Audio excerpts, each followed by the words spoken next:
Hello, how are you doing? Jules here, and welcome to Investing Wise Academy channel. We don't see a lot of young people discussing finances, and we believe it's such an important topic to be financially independent, free, and empowered. So, we put together this nicely packaged video to give you some basic information. If you have little to no experience with investing, but want to learn more about it and how to invest your money, this video is for you.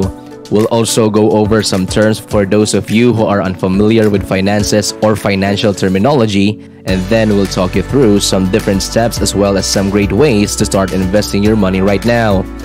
Stay tuned for more information.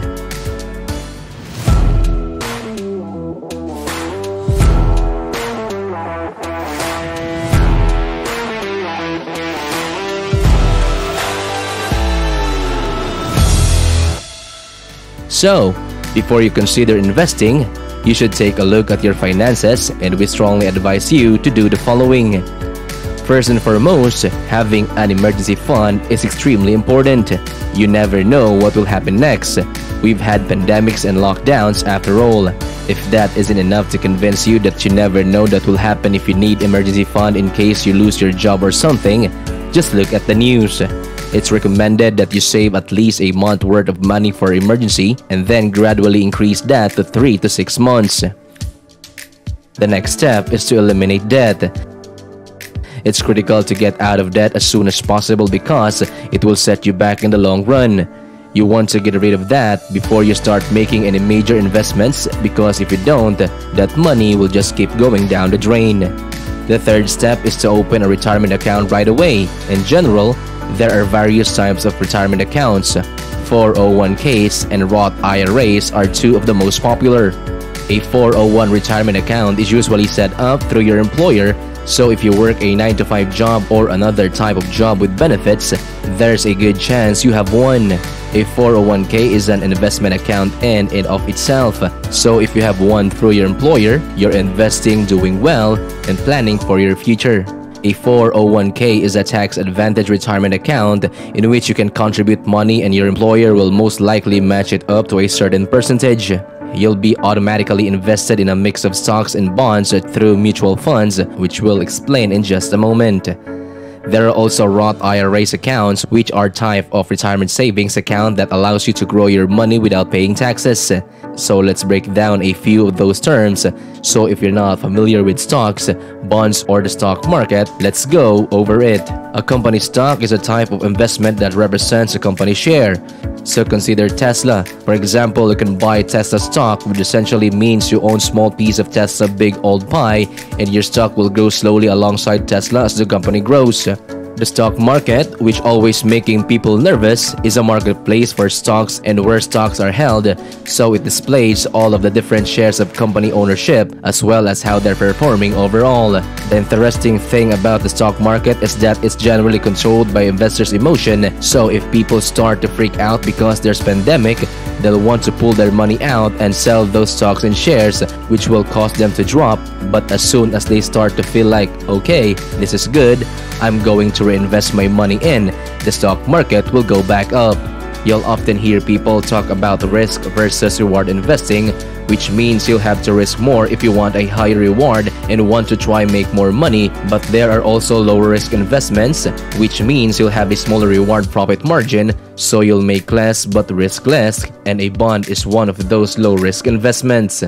A bond is a legal agreement between a company and a government. It's very predictable because we're essentially lending them your money. You will make a small profit from that loan over time, so it's considered low risk.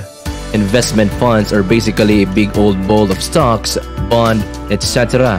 Buying a stock is like purchasing a single flower, but purchasing a mutual fund is like purchasing an entire bouquet of flowers. There are many different types of funds, but the ones I'll discussing today are index funds and mutual funds. A mutual fund is an investment program funded by shareholders that trades in diversified holdings and is professionally managed. So very smart guy or girl who understand the stock market is in charge of fund or mutual fund, and they use their brain and market knowledge to choose which stocks, bonds, and other investments to include in the bouquet. So you're basically buying a bunch of stocks in one go. That's why hearing that you need to diversify your portfolio is so common. Don't pull all your eggs in one basket. In other words, as a result, mutual funds were created to allow investors to invest in stocks while also diversifying across a larger platform. They are led by wise men or women, as I previously stated, and they are on the rise. An index fund is a type of mutual fund or exchange-traded fund that seeks to track the returns of a market index. An index, like a mutual fund, is a representative sample of the stock market. It is, however, managed passively by a formula rather than by some fancy manager. So, instead of trying to outperform the market like a mutual fund, you're basically trying to match it. The main difference is that you won't have that mutual fund manager, which means you'll save a lot of money. An index fund is a type of investment that is commonly made. You're going to sit on it and not touch it for a while. It's important to remember that while all index funds are mutual funds, not all mutual funds are index funds. It's a little perplexing. Let's look at some different investment options.